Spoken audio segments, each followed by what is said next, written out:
Welcome back to the Comfy Chairs, a podcast from 123 Limited. This is Kate, and I have a question for you. What did you want to be when you grew up? For me, it was all about drawing.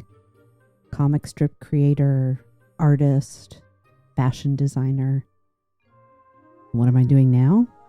Leadership and organizational development consulting. I can connect the dots from then to now, but I know from the outside it probably looks like I didn't so much follow a career path as jump on a career roller coaster. I know I'm not alone. Most of us don't grow up and do the jobs we imagined at 5 or 15 or even 25. Which is why talking about career management is so important. In fact, it may be best to talk about owning our careers rather than managing them. I've had the pleasure of knowing today's guest at multiple stages of his career, from his time as an administrative fellow to his earliest executive roles, and lots in between. Welcome to the Comfy Chairs, Frank. Please introduce yourself for us. Hi, Kate. Thank you so much for the opportunity just to chat today, and it's great to catch up with a long-term friend who we've worked together for a long time. Agreed. My name is Frank Sawyer. I am a hospital executive for a large national hospital organization. I've been in this field for frighteningly almost 20 years now and have gotten to work on the hospital side, the system strategy side, the physician practice side, and it feels like everything in between. So we're very much looking forward to unpacking all sorts of leadership topics and my journey from there to here. Wonderful. Thanks, Frank. Again, it is a treat to have you on. You're one of my guests that I've seen you, not to sound like I'm an old lady, but I've seen you grow up. And it's been more than 15 years now, I think, since we first started working together, which maybe I am an old lady. Yeah, that is wild. And when you approached with the opportunity to talk, it was exciting because you're one of those people where you saw me at the beginning when I was a plucky, overconfident 20-something in leadership and learning through the school of hard knocks. And then we're there as I begin to succeed and progress and learn. And you were always there, along with a few others, to provide grace and lessons and feedback, all of which were instrumental in helping me grow and develop. So very appreciative. And then we get to go back and talk about some of it retrospectively. So this will be fun. Right. Yeah. I have a very clear memory when you were first dating your now wife of you being in my office talking about just being in a relationship and kind of trying to navigate that as a 20-something year old. Yeah. It's a lot of fun. It's always a good time to be able to reflect on those long-term friendships and work relationships. Absolutely. Yeah. So I kicked off asking the age-old question, what do you want to be when you grow up? Let's go ahead and start at your beginning, sir. What did you want to be when you were little? Yeah, absolutely. And it was definitely an iterative process. When people look at me now, I think they would be surprised, but there is a common thread. When I was a little kid, I wanted to be a farmer. My grandfather, whom I'm actually named after, was a farmer, and we would spend time on their farm in Southwest Kentucky. And I thought he had the coolest job in the world. So I wanted to be a farmer. And then I joke, but not joking, I have really bad allergies. And so being in the fields all the time literally would just have me swollen up, something crazy. And so probably not the right play for me. Got a little bit older and I really wanted to be an architect. And I was one of those kids that was just captivated by city skylines. And I was obsessed with Chicago and New York and San Francisco. And not to date myself, but remember, like, for all the 80s babies, that computer game SimCity? I would build cityscapes and wanted to do that. And so you get to a place in high school where you start playing around with AutoCAD, and I was awful at that. So I'm like, okay, can't be a farmer, probably shouldn't be an architect. What do I want to do next? Well, I've always been a sports junkie, and I wanted to get into the sports profession and be a general manager of a professional sports franchise. Had a great contact and mentor in that space who had the wisdom to sit me down and say, Frank, you're a smart guy, but how many professional teams are there in North America, in the United States? About 120. How many people do you think want those jobs? Tens of thousands. I will help you, but your odds aren't really good. If you like large scale running of businesses, have you ever thought of hospitals? Okay. Because they come in big, small, different types of cities, but they are everywhere. How about you pursue that? And that was really the pivot to where I am now. But what I learned retrospectively, looking back at farmer, architect, running a sports team, and even in healthcare in 2024, the part of me that drives all of that is I like to create, I like to build, I like to think of ways to make things better. And so that was my through line from the early days to the current days. Yeah, I can see that too. I also see a theme from the Farmer Frank days. I'm sorry, I'll never call you that again. It's all right. To now, and in the time that I've known you, of long-term stewardship, starting something, planting something, designing something, and seeing it through to its end, and the continual cycle that happens in those Absolutely. fields as well. That's really cool to Absolutely. see. Yeah. Yeah. So that's it's fun. And now it's how do I apply that in the current day to what I'm up to. Yeah. So you've kind of answered some of the traditional questions, like when did you first learn about healthcare administration? What attracted you to it? Mhm. I'm curious what keeps you coming back. People that listen know that I worked in healthcare for a number of Mhm. years. It's evident. I've said this before. I will probably say it again. The last few years of healthcare, it's really kind of sucked the joy out of it. I think it's important to ask my healthcare colleagues, how are you doing? Why do you keep coming back? Right. The why I keep doing it is actually the exact same answer to what attracted me to it in the beginning. And, you know, so I happened upon this internship via the aforementioned mentor. And I still remember my first day in the hospital setting. And I was fortunate where it wasn't a business internship, it was actually on clinical nursing units. And to see the energy, the activity, the diversity of people, intellects, and professions all in a single space working on arguably the most important thing possible, i.e., the health and well being of other human beings, I was completely captivated and thought, wait, if this is what work is, this actually looks really interesting and fun, and I can make an impact. Um, to this day, it's still that I enjoy. I enjoy the different people and professions and how dynamic it is. It's always changing. Truly, no 2 days are alike, and it's never boring. Yeah. But the caveat is even more so now today, there's a need for change and growth and innovation and development. There's a need to build a better future in healthcare for the people who work in this space, who have dedicated their lives to it, for patients, for communities, for financial impacts of our economy. And so the opportunity to be a part of a long-standing problem and build a better future in this moment is what really keeps me inspired. We're really at the precipice of significant technological transformation in care delivery as well. And I think how patients receive care and how healthcare professionals deliver care will look vastly different 10 years from now than it does today.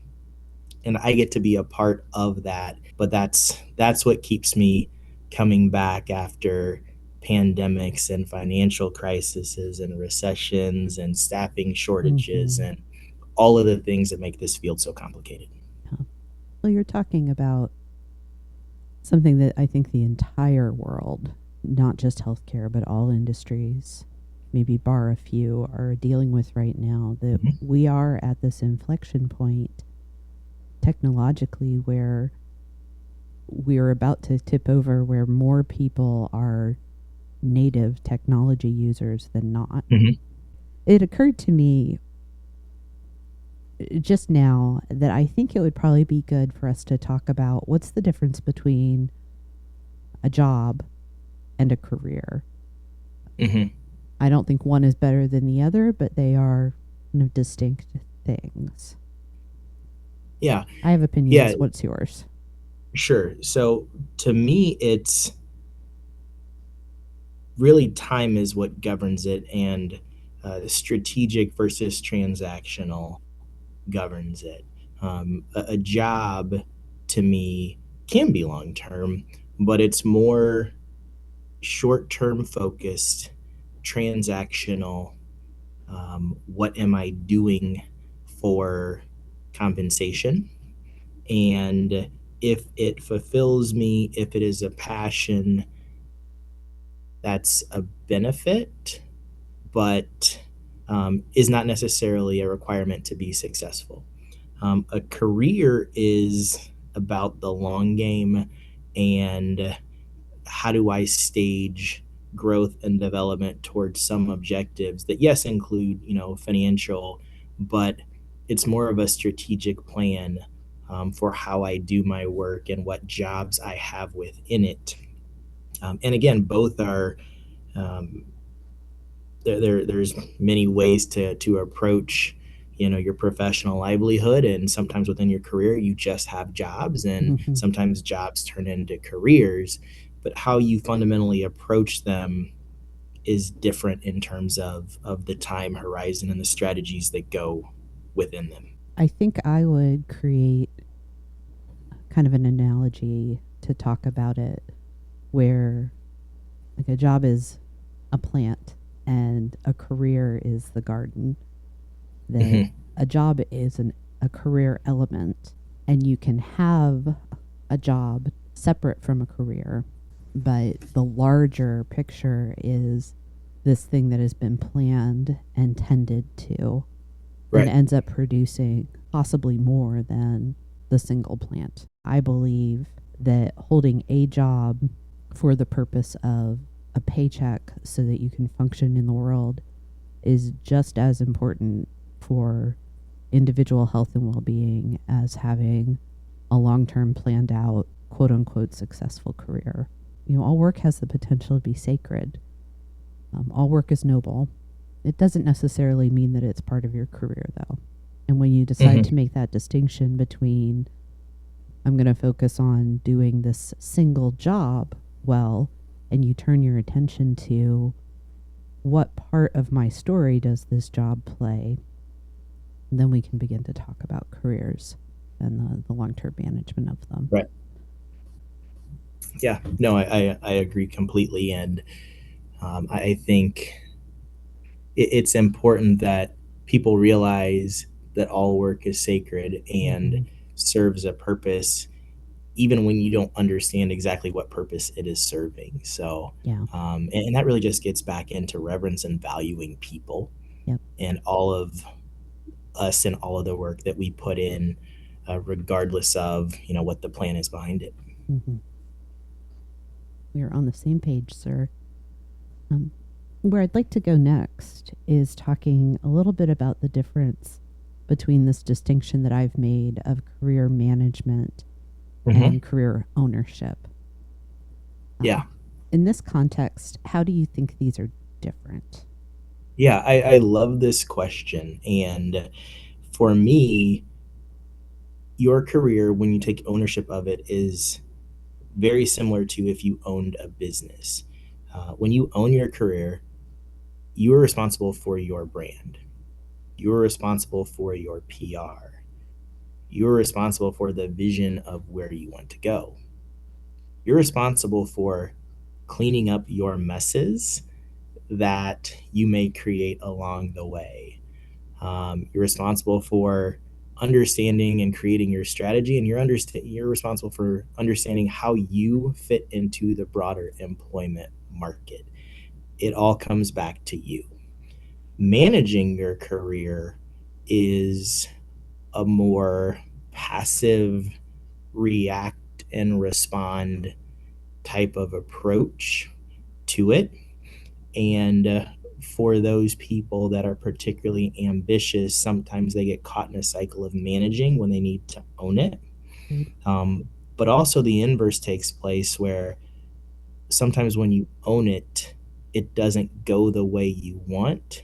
And that doesn't mean you get to stomp your feet and say, this has to be how it is. Sometimes Mm-hmm. in the journey, there are periods where you need to manage your situation and then, progress later. So, what would I mean by that? Sometimes you're in a position where you can't move, Yeah.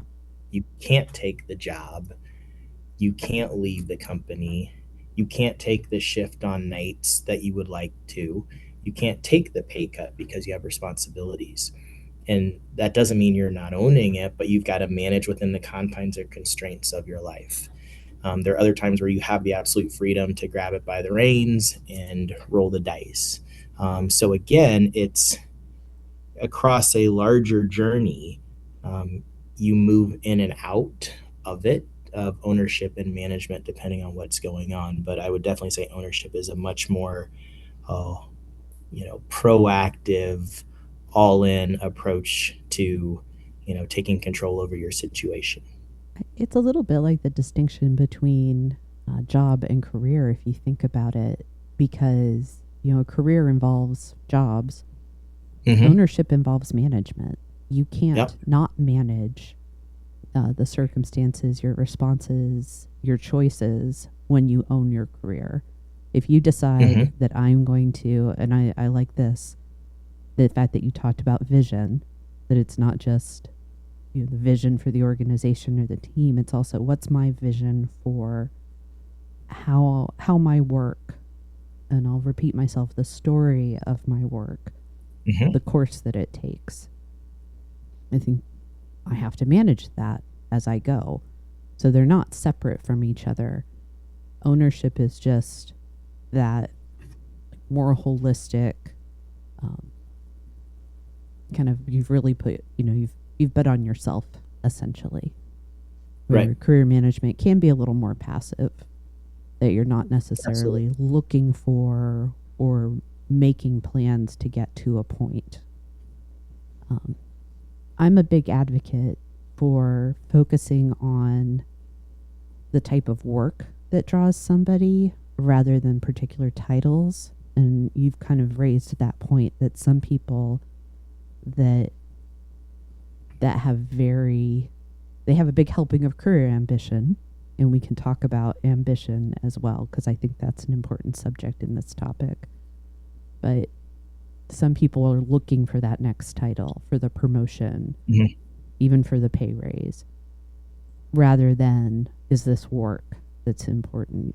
Again, I advocate for what's the type of work, what type of impact, where do you feel most fulfilled, where do you feel most drained. When I coach people, those are the conversations I like to have. And then we back our way into, well, what's the job that goes with that? Mm-hmm. But I'd like to hear kind of your thoughts on that subject too. Yeah, absolutely. So I'd start by saying everyone needs to stop and think, what do I like to do? What gives me energy? What makes me happy? And then they need to, I would advise you realize that that is a destination and not a place. And ask yourself, what are the steps that I have to take to get to that place? And I say that distinction because you do run across people who are like, I'm going to basically not do anything until I find the job that makes me happy. And I'm like, yes, but that often is something you have to build to or earn to, or even maybe discover along the way, because you don't know what you're going to like and dislike until you actually do it. Yeah. I talk to a lot of early careerists or folks that have sought me out for mentorship, which I chuckle at myself. And I simply say I'll share with you what I think and feel and have experienced, but I don't really consider myself anybody's mentor. Well, that's technically what But mentoring is, sir. So, yes. oh, I guess you're right. So, um, but with that, I truly believe that particularly early on, titles don't matter. Experiences matter, because no matter how talented or smart you think you are, we're all coming out on the professional spaces largely blank slates. And it's your job in the first portion of your career to simply get experience, how to deal with people, how to problem solve, how to strategize, how to deliver results for whatever department or company or organization you're working for. And every single thing you do is adding a tool to your toolbox. And what is in your toolbox later will determine your level of success and the opportunities that you have in your career. And if you don't have any tools in your toolbox, you are going to be at a severe disadvantage and probably never get there. Um, so I've always felt that anything that is new that can teach you, add a tool to your toolbox, expose you to people or situations you never have, do it, irrespective of the titles. Additionally, I see people chasing glamorous titles as opposed to significant impact. And I tell anyone that'll listen that is a misstep, because at the end of the day, one day you're going to be in an interview of a job you really want. And the person who's sitting across from you on that interview table interviewing you is going to want to know, what have you done? Yeah. Not what were you called? What have you delivered versus who are you around? And too often people think, if I have this title and I watched other people do X, that'll sound good, versus what we really want to hear is, what were the problems? How did you solve them? And what were the quantifiable results that you personally were responsible for putting on the scoreboard? And whether that is a glamorous department or job or the most unglamorous is almost immaterial. We want to know how you operated, thought, problem solved, used relationships to get to a success, and what were the failures, and what did you learn to make you better and prepared for this thing today. And this is one of the places I think where managing intersects with ownership. There are very few fields that are title agnostic. So while you shouldn't, I believe, focus solely on title, as somebody owning their career path, being knowledgeable about the types of titles that exist or are appropriate and what a career ladder could look like in your field of interest is an important part of it, so that you're not going after something that's not possible, right? Right. And also that you're able to talk across businesses and industries about the work that you do. I've been part of a merger, as you're aware, and the one of the things that was challenging is that the titles were not they didn't crosswalk well, if you will. They were not apples to apples. So it is important, I think, for us as we are designing, owning our own careers, our paths, that we are informed, that we educate ourselves. And that's part of how, it's one of the things I think that people can do. It's a little simple technique to move toward owning their careers. Because that's one thing I think I definitely want us to spend some time on, is what are simple approaches and techniques that we can use in this space to name our preferences and aspirations, but also be able to talk about them in the shape of, in a job-shaped fashion. Yeah, absolutely. Let me unpack that a little bit. Within the construct of titling, sometimes it makes sense and it's clear to everybody, and then sometimes it is unclear. I remember In the role that you and I first met, it was called a transition project manager, which was a word salad of such a word salad. What does that even mean? And I recall in interviews after that, they were like, what did you do? Like, what does that even mean? And I remember distinctly saying, hey, I'm never going to take a title that is so ambiguous that is actually going to hurt me in the next interview. Yeah. But what it also taught me is I had to get really crisp at, and we all need to be really crisp at, what do you do?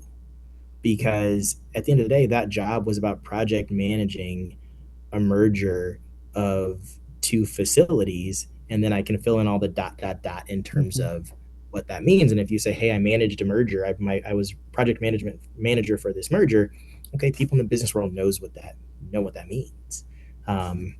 So we all need to perfect that elevator pitch of, what do you do?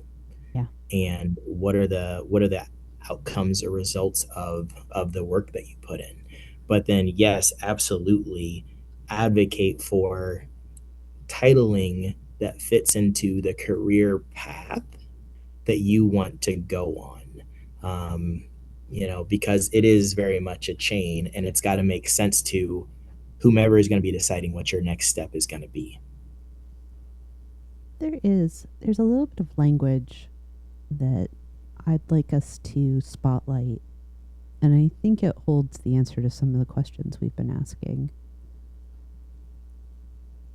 The traditional question, the almost trite, cliche question, what do you want to be when you grow up?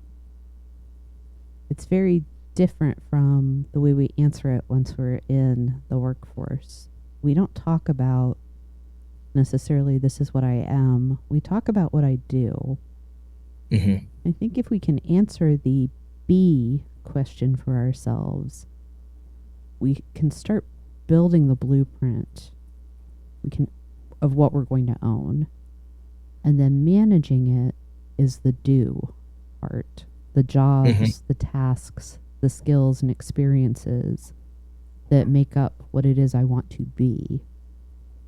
I've been doing some thinking recently. I've written a little bit on LinkedIn about this, that I just don't know very many people who are actually doing the jobs they wanted when they were little. I think we don't know when we're small what type of jobs are out there, by and large, and we answer based on the day's interests. You have your story of farmer to architect to sports manager. I seriously wanted to be a fashion designer when I was very small, and then realized, oh no, I want to do art. No, I want to be a writing professor.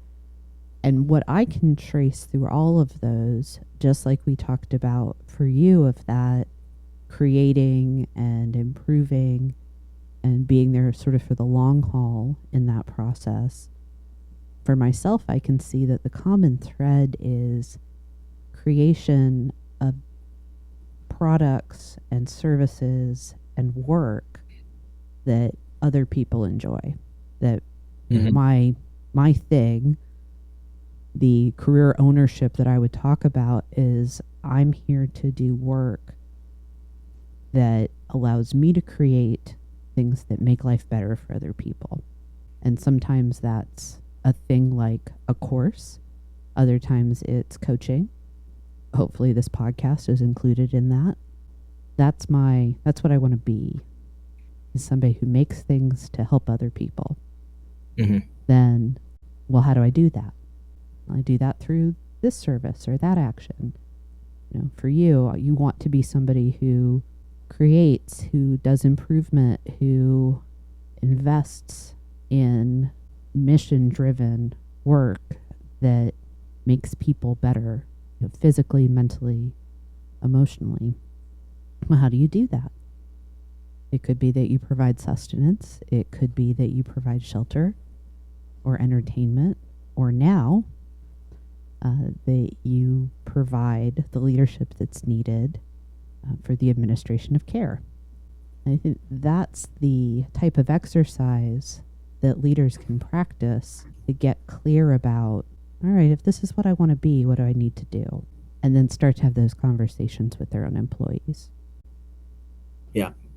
No, I love that because, inevitably you have employees that want to grow and they're stuck in this box of, well, what's the next title Mm-hmm. versus what is the thing that is going to challenge you, fulfill you, and make you, happy Yeah. so that you can continue to grow and move to the next thing. And oftentimes the next title is so both finite because there are only so many specific jobs that they can see with that title, or constraining that when that doesn't line up with the appropriate timing or opportunity, now you have a disengaged person because they're like, well, I don't have any doors or option and now I'm stuck.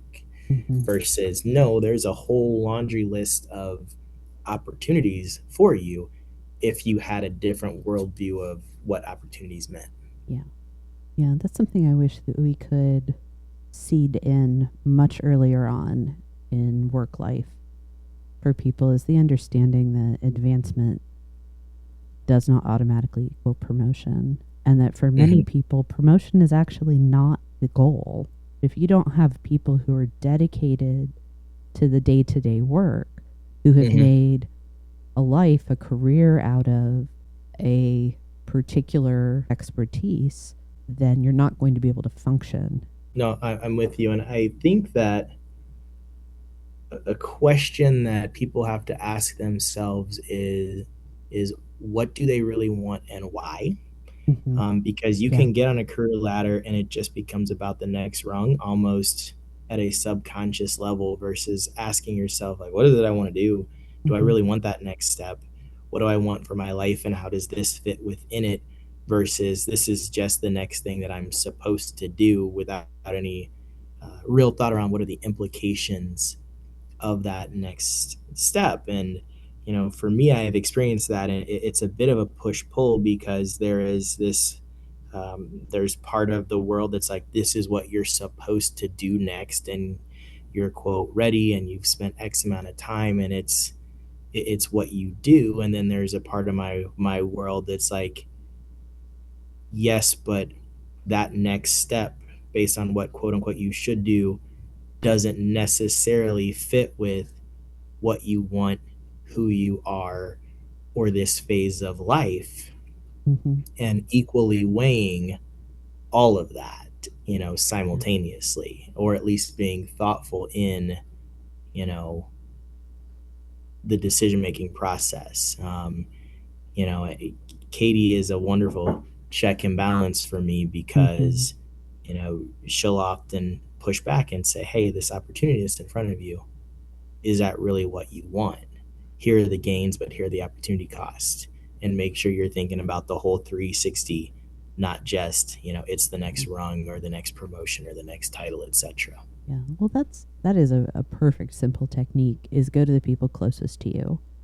Whether it's like you going to your wife, or if I were to go to my husband, but a best friend, a parent, somebody that you know has your back, and Mm-hmm. asking them, what do you think about this? And what questions do you have for me about it? Can be a great way to Yeah. get that balance, because there's somebody that's on your side. They want the best for you, but they're not also not in it. I also love the Right. asking why. Even if you just ask yourself once, why this?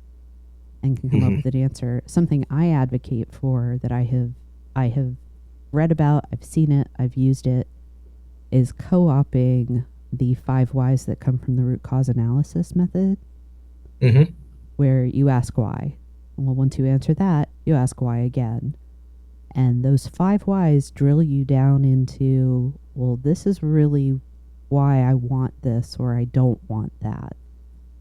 It can help with goal setting. It can help with problem solving. Obviously, it's a way to, after an adverse event, to drill down and figure out, why did this happen? But it can also be used for vision casting as Mm-hmm. well. So that's something I will try to. I feel like I've seen a video where somebody talked through using it as a coaching tool, and I will try to find that and include a link. Yeah. Yeah. Another aspect that I think people don't fully appreciate is the notion of timing. Thank And you. in a professional journey, timing is a massive part of it. And it's hard because you don't control timing. Yeah. And there are opportunities that come along at the right time and the wrong time. And it's all got to line up. And some of the best decisions I've made were the trains that I didn't get on. Yes. And some of the best decisions I made were waiting for the right train, even when I wanted to leave the station, but knowing I got to stay put, play the long game. And I have peers that I got to get out of here. And they hopped on the first train and it ended up being the wrong train versus waiting for the right opportunity, the right moment, the right boss, the right team. And the folks that figure that out, what my observation is, have longer or rather more sustained success than the folks who just get on whatever the next train is once they decide they're leaving. Yeah. Well, there's a little bit of benefit of hindsight there.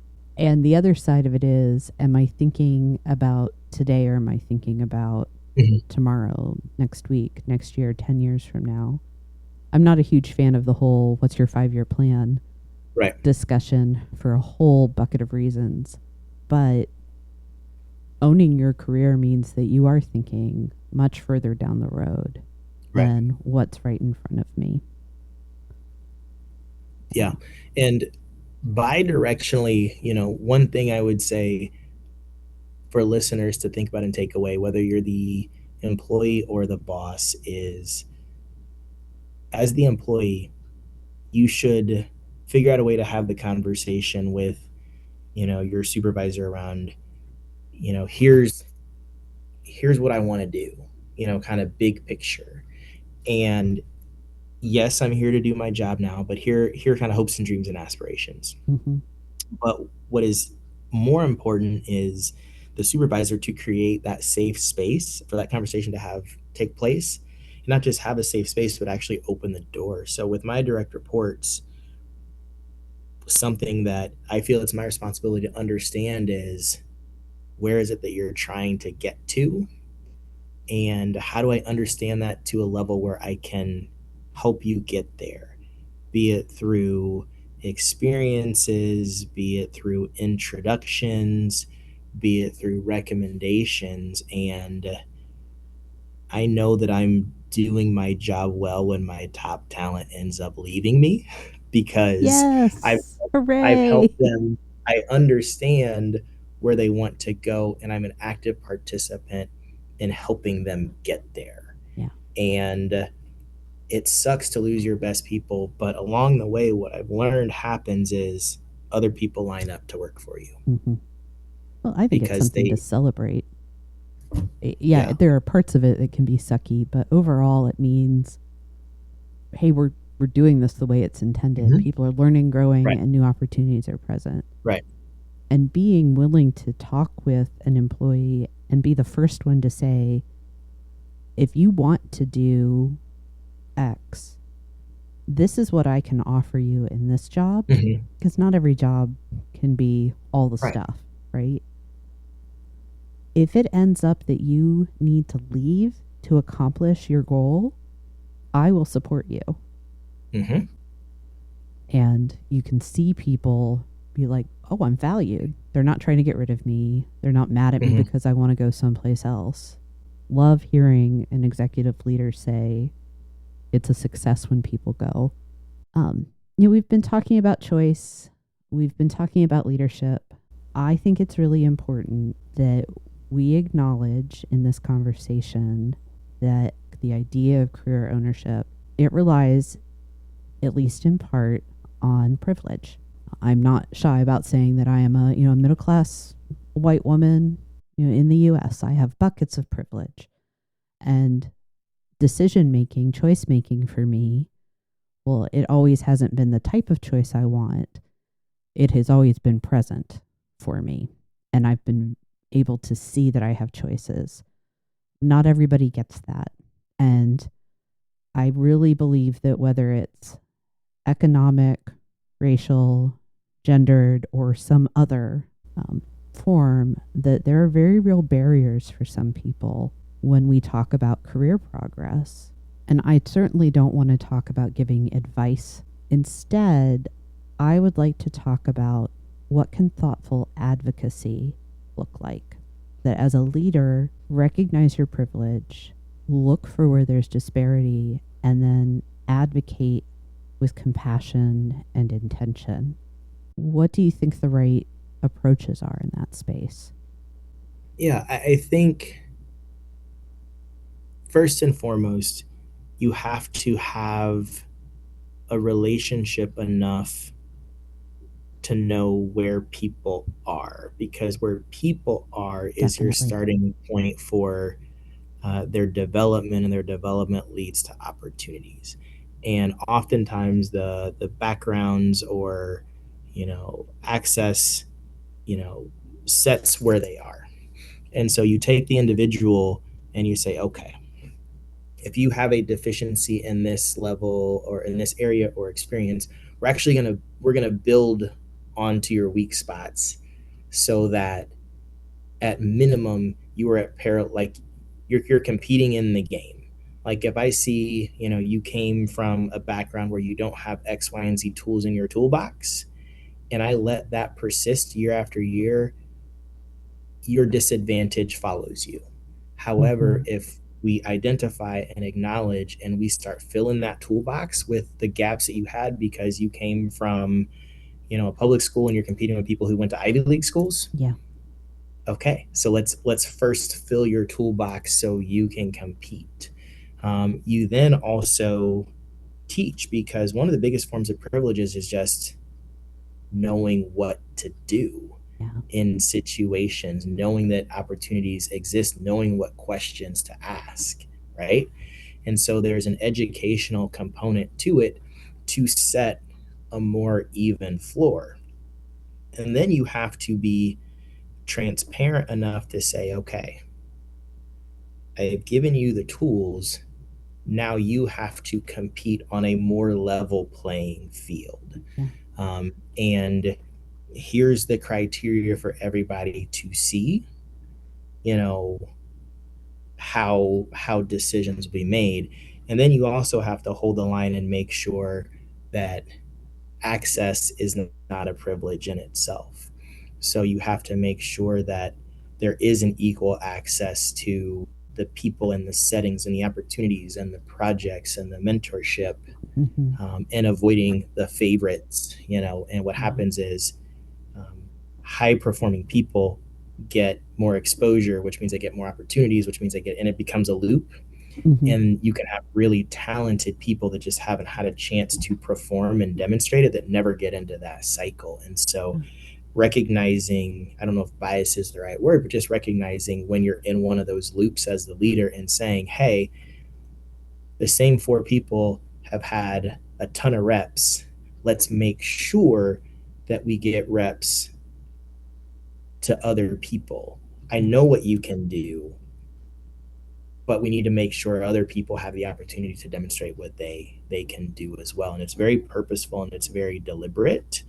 And it's making sure that the people that, there's also a level of transparency with the people that are used to getting all the reps, and so they know what you're doing as well. Because sometimes with that comes an entitlement to but I'm the A+ performer and I want that opportunity for my next gold star. Well, you've demonstrated you can do this, so let's find you something new and let's give this opportunity to somebody who's never had a chance to demonstrate what they can do.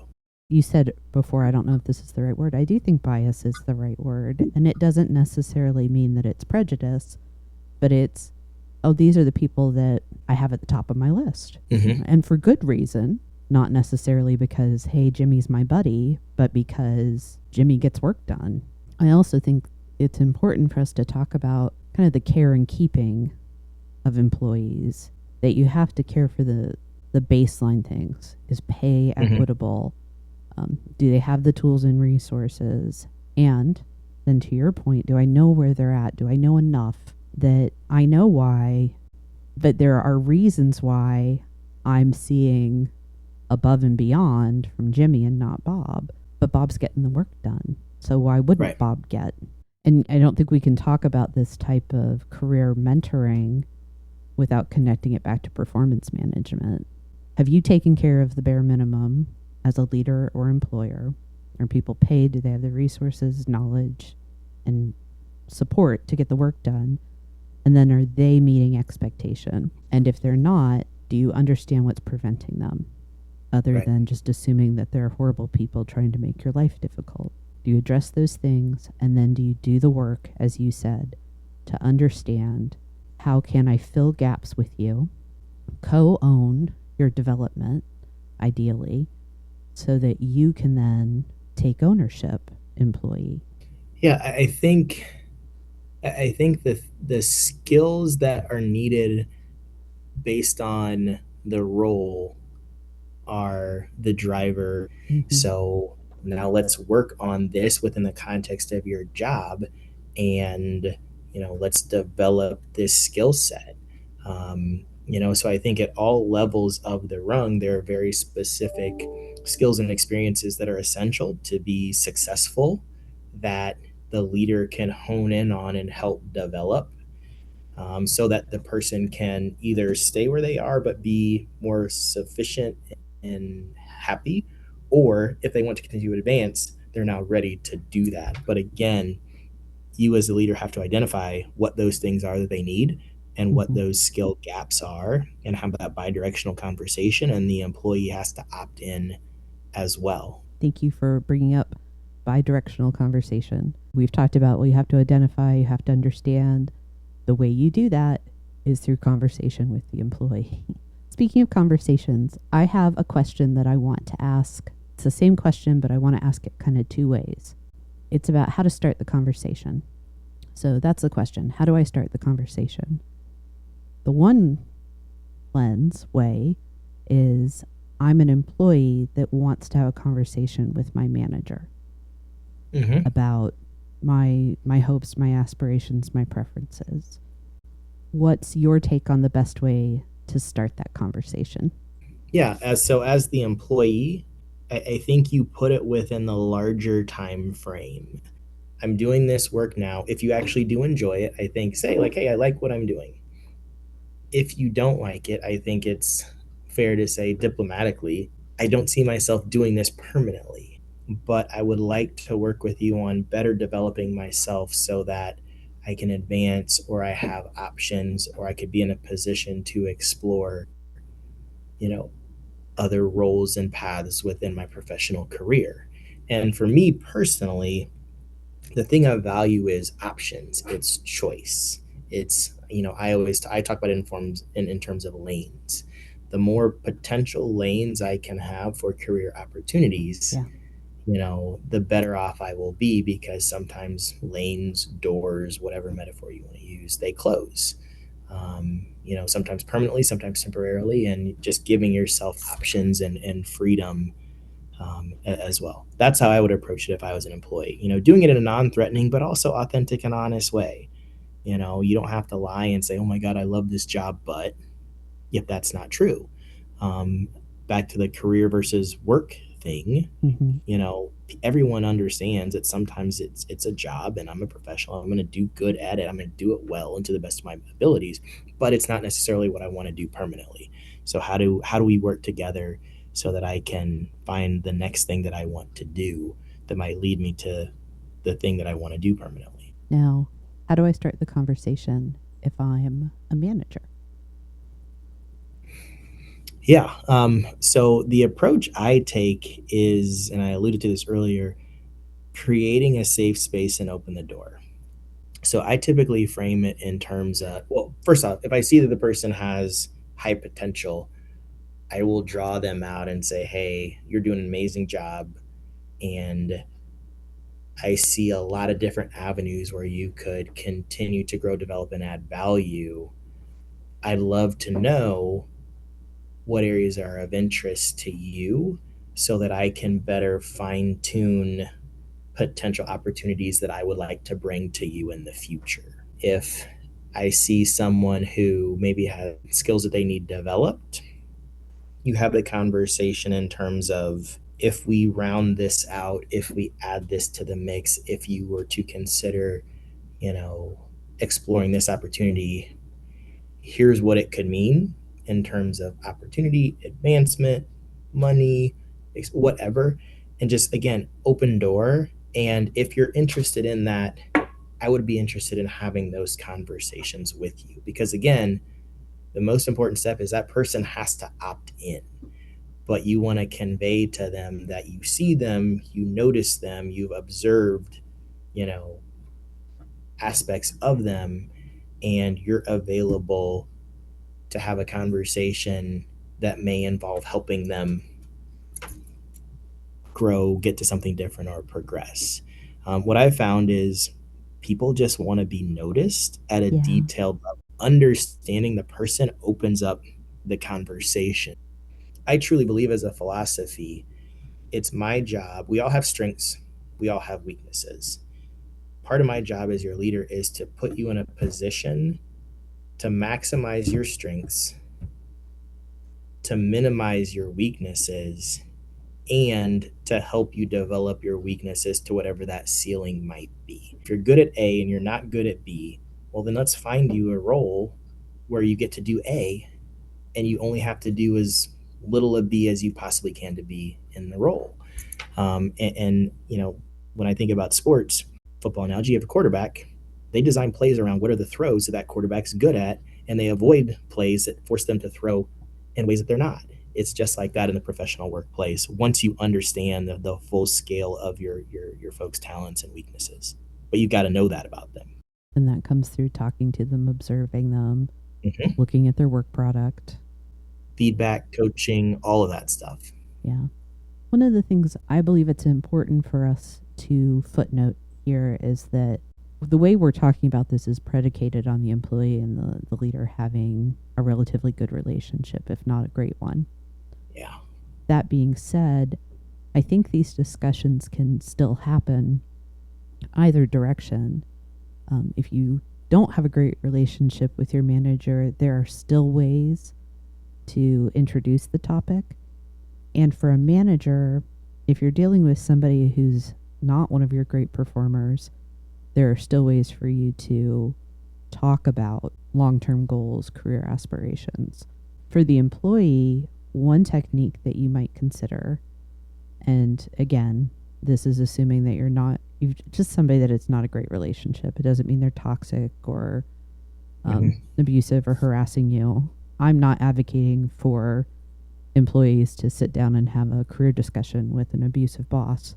But if it's just, meh, not great, maybe there's low trust for whatever reason, one approach I think is to focus on how did that person get to their job. Ask them about themselves and their own history and progress. And it can tell you a lot about if that's a role that you want, how to navigate toward it. It can also, and this is maybe a little bit sneaky, it can also give you some hints about what not to do if that's not somebody that you admire much. If you have a great relationship, I'm on the same point with you. Open, honest, authentic, cards on the table.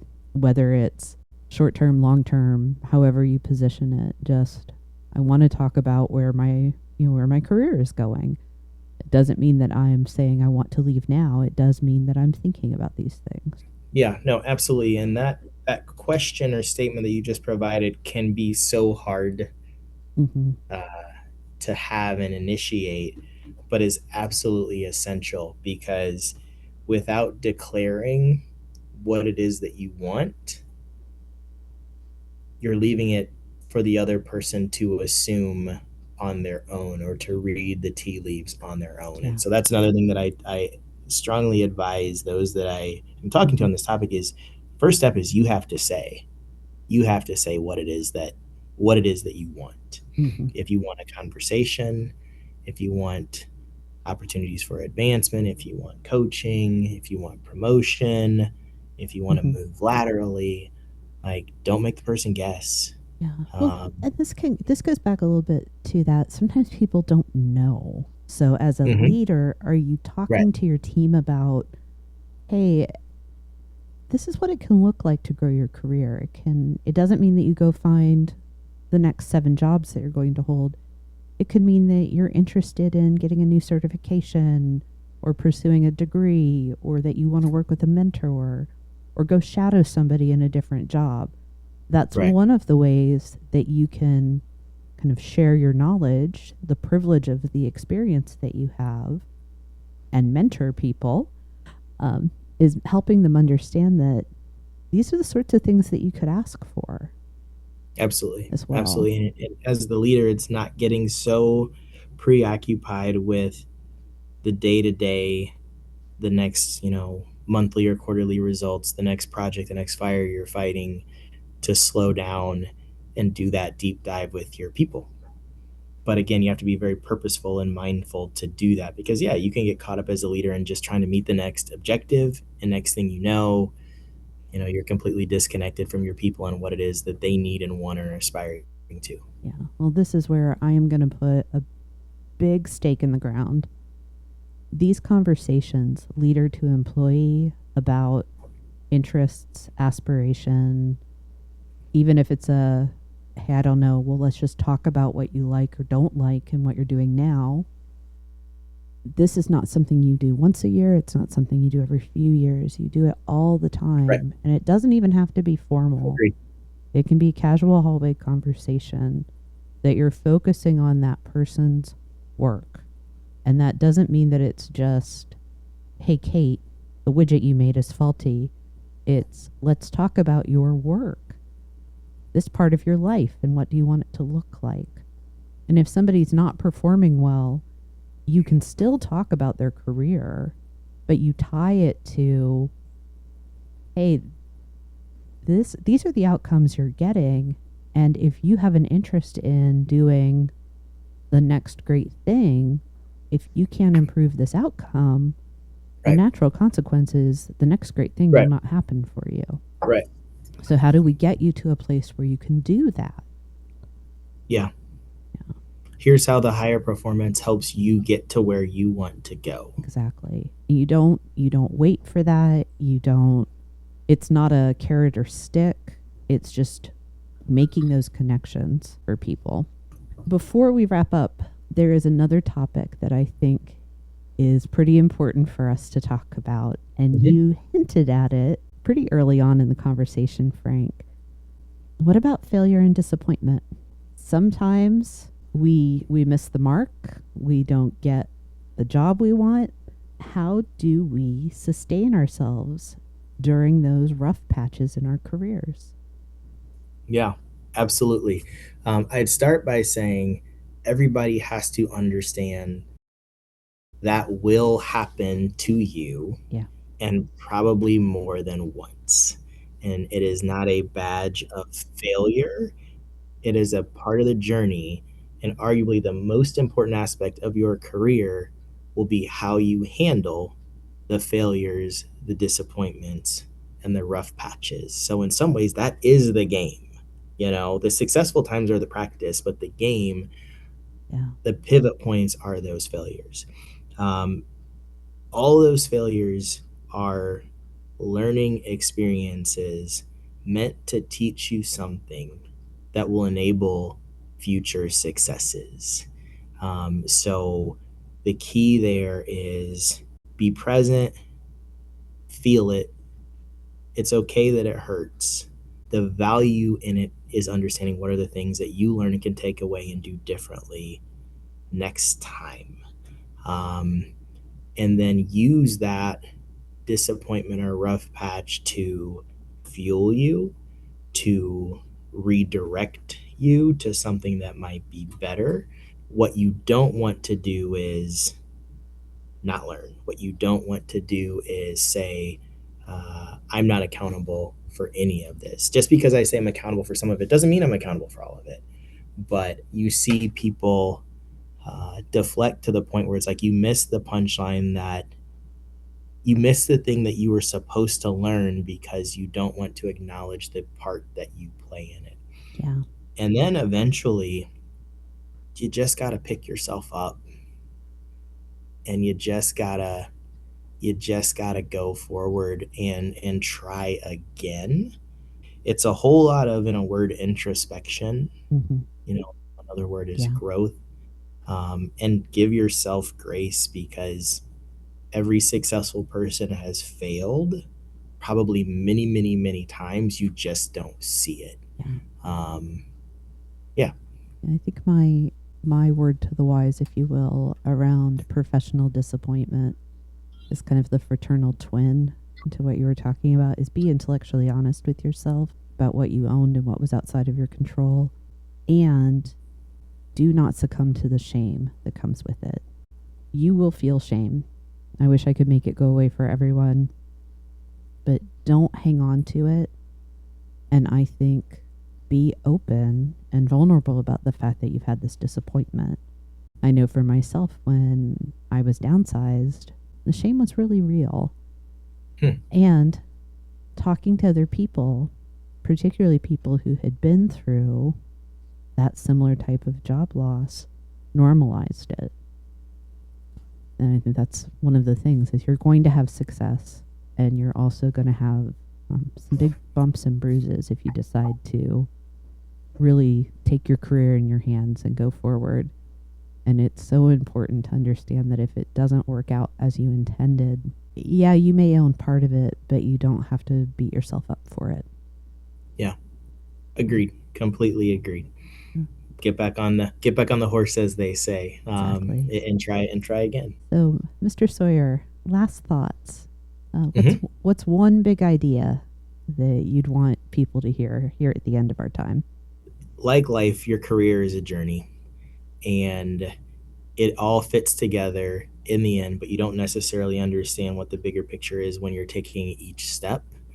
The important part is you just keep putting one foot in front of the other, one day at a time, and try the best you can on that given day, and seek enjoyment just in the journey, because there is no perfect path. There is no set path. All of our journeys is unique.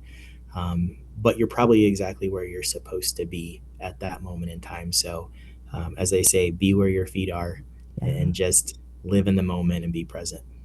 Frank, I think the only thing I could add to that is don't be afraid to have fun. Yeah, we need more of that. Yeah. Well, that's a conversation for another day, but yeah. All right, I know that you have just a few minutes before your next meeting, so I want to be respectful and release you to that and to the rest of your Friday. But I am so glad that you were able to spend some time today. Thank you, Frank. Yeah, it was fun having the conversation. It was fun catching up, and I look forward to future conversations. Thank you, Kate. Definitely. All right, I'll be in touch soon. Bye, sir.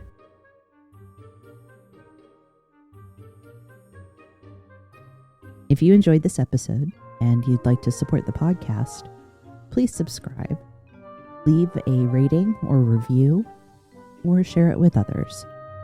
You'll find Comfy Chairs updates and other thoughts on leadership and learning on Instagram at 123 Limited. That's ONE23 LTD.